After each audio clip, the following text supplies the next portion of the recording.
దీపు చంద్రదాస్ బంగ్లాదేశ్లో అత్యంత దారుణంగా చంపబడ్డాడు.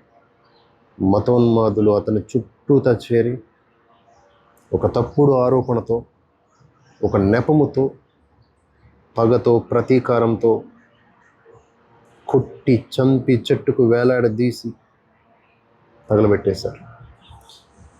ఒక హిందువుగా పుట్టినందుకు, ఒక హిందువుగా బ్రతికినందుకు బంగ్లాదేశ్ ఒకప్పుడు మనమే వారికి స్వాతంత్ర్యం ఇచ్చాం. మన సైనికులు ప్రాణాలు దారబోసి వారికి స్వాతంత్ర్యాన్ని ఇచ్చారు. దానికి ప్రతిఫలమా ఇది అన్నట్లుగా ఆ దేశంలో ఉన్న హిందువులు నేడు అనుభవిస్తున్న దుర్భర పరిస్థితులు ఎలా వర్ణించాలో అర్థం కావట్లా. కాకపోతే ఇక్కడ బాధ ఏంటంటే, ఈ ఇన్సిడెంట్ గురించి ప్రపంచంలో ఉన్న చాలామంది స్పందిస్తున్నారు, ఒక్క మన భారతదేశంలో మీడియా తప్ప. మన మీడియాకి ఎందుకు ఇది పట్టడం లేదో నాకు అర్థం కావట్లా. సరే, media left wing, right wing ఇవన్నీ పక్కన పెట్టేద్దామండి. మానవత్వం అనేది ఒకటి ఉంటుంది కదా. ఆ మానవత్వ కోణంలోనైనా జరిగిన ఈ దాడిని ఖండించాల్సినటువంటి అవసరం ఉందా లేదా? ప్రపంచంలో సోకాల్డ్ మన దేశంలో ఉన్నటువంటి మైనారిటీ మతస్థులు, ప్రపంచంలో ఇంకెక్కడన్నా సరే, అంటే మన దేశం కాని వారైనా సరే, ఇక్కడి మైనారిటీ మతస్థులు, ఆయా దేశాల్లో మెజారిటీ మతస్థులైనా సరే, అక్కడ వారికి ఏదన్నా అన్యాయం జరిగితే దానికి కూడా మోదీయే కారణం అన్నట్లుగా శీర్షికలు రాసి వార్తలు రాసేటటువంటి మూక ఇప్పుడు కనీసం ఒక మాట కూడా అనట్లేదే, ఖండించట్లేదే. ఎంతటి దౌర్భాగ్యమైన పరిస్థితుల్లో ఉన్నాం అర్థం చేసుకోండి. హిందువు తన బాధని వ్యక్తపరిచినా కూడా కామెడీ అయిపోయింది నేడు.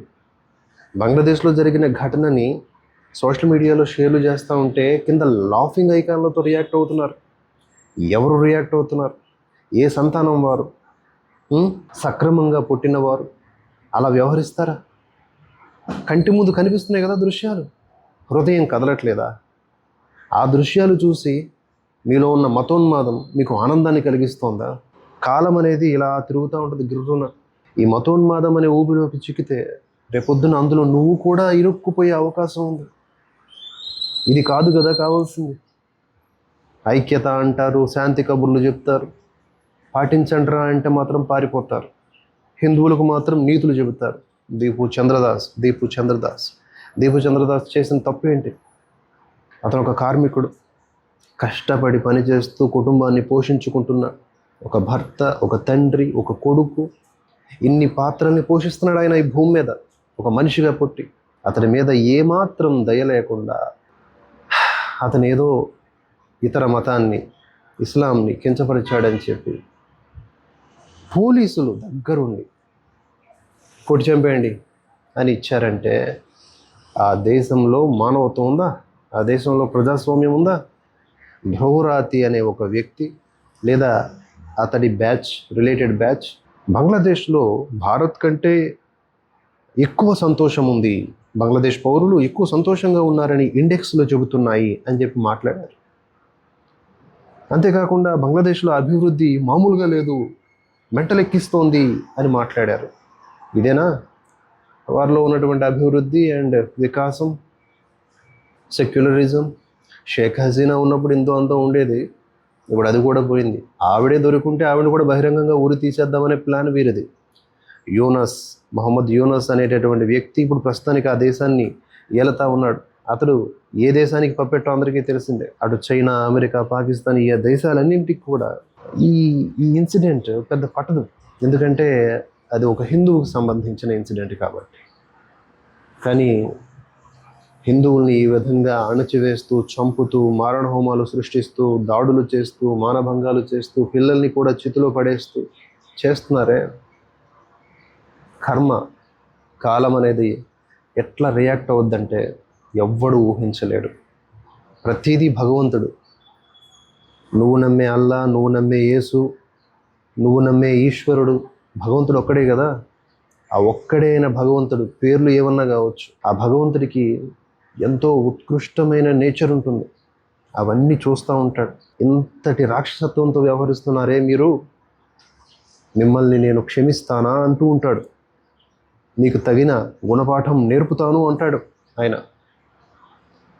సరే, ఈ కాన్సెప్ట్ పక్కన పెడితే ఎక్కడో బంగ్లాదేశ్లో హిందువులు లేకి హిందువులు, లేదా ఎక్కడో ఏదో జరిగితే మనకెందుకు అని మాట్లాడేటటువంటి, లేదా ఇక్కడున్న హిందువులు రియాక్ట్ అవ్వక్కర్లేదు, ఇక్కడ మోదీ మీద రియాక్ట్ అవ్వండి, అభివృద్ధి మీద రియాక్ట్ అవ్వండి, నిరుద్యోగం మీద రియాక్ట్ అవ్వండి అని మాట్లాడేటటువంటి మేధావులందరూ కూడా మరి అయ్యా పాలస్తీనాకి మనకు సంబంధం ఏంటి? అక్కడికి సంబంధించిన అనుకూల నినాదాలు ఇక్కడ మన భారతదేశంలో రోడ్లెంబడి తిరుగుతూ చేయడం ఏంటి? పాకిస్తాన్ జిందాబాద్ అనడం ఏంటి? వందే మాత్రం పాడనంటారు, భారత్ మాతాకి జై అనమంటారు. సరే, అది పక్కన పెడదాం, అది కూడా పక్కన పెడదాం.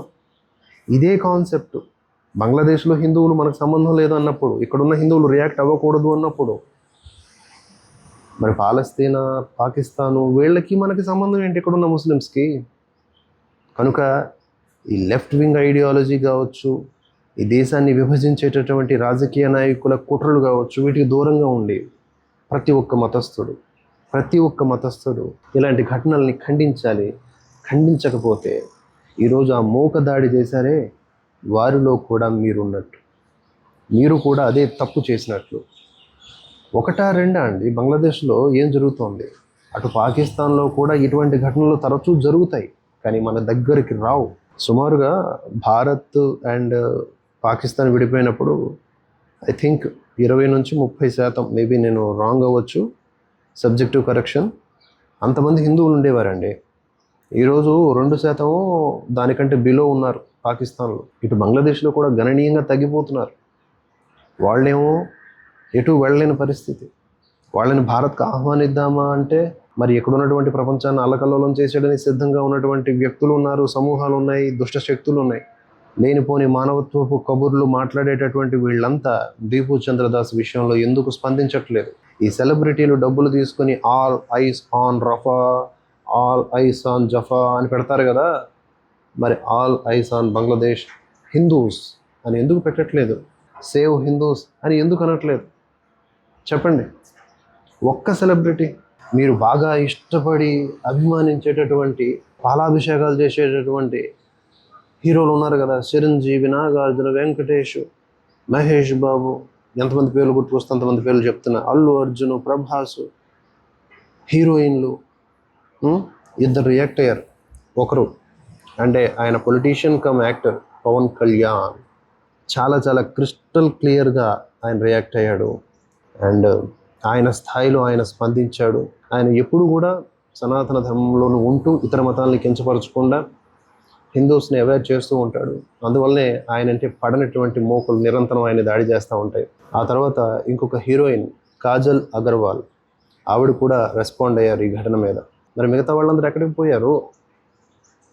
ఏం కనిపించట్లేదు. అంటే వీళ్ళు హిందువులు గారా? సరే, కనీసం మనుషులు గారా? ఈ ఘటన గురించి ఇంకా మాట్లాడాలని ఉంది, బట్ నేను ఇక్కడ నుంచి వీడియోలు చేయడం కష్టం, నేను బయట ఉన్నాను. అండ్ ప్రతి హిందువు కనీసం తమ బాధను వ్యక్తపరచండి. ఏదో ప్రతిఘటించేయండి, లేకపోతే ఇంకేదో రెచ్చగొట్టే మాటలు నేను అనట్లేదు. బాధని ప్రతిఘటించండి. ఒక్కడే అయినటువంటి పరమాత్మ, మీరు ఏ పేరుతో పెట్టుకున్నా పలికేటటువంటి పరమాత్మ, అతడే మన కృష్ణుడు. ఆ ఒక్కడే అయినటువంటి పరమాత్మని అడుగుదాం, అయ్యా ఈ పరిస్థితిని చూస్తున్నావు కదా, మమ్మల్ని కాపాడు అని, హిందువుల్ని కాపాడు అని భగవంతుని ప్రార్థిద్దాం. మతోన్మాదుల నుంచి ప్రపంచాన్ని రక్షించే శక్తి, ఒక వ్యవస్థ ఏర్పాటు అవ్వాలని భగవంతుని ప్రార్థిద్దాం. ప్రతి ఒక్కరు కూడా మారాలని ఆకాంక్షిద్దాం. అండ్ జై హింద్, జై భారత్. అప్డేట్స్ కొనసాగుతూనే ఉంటాయి. ఛానల్ని వీక్షించే వాళ్ళు మీ అభిప్రాయాల్ని కామెంట్స్ రూపంలో తెలియజేయండి.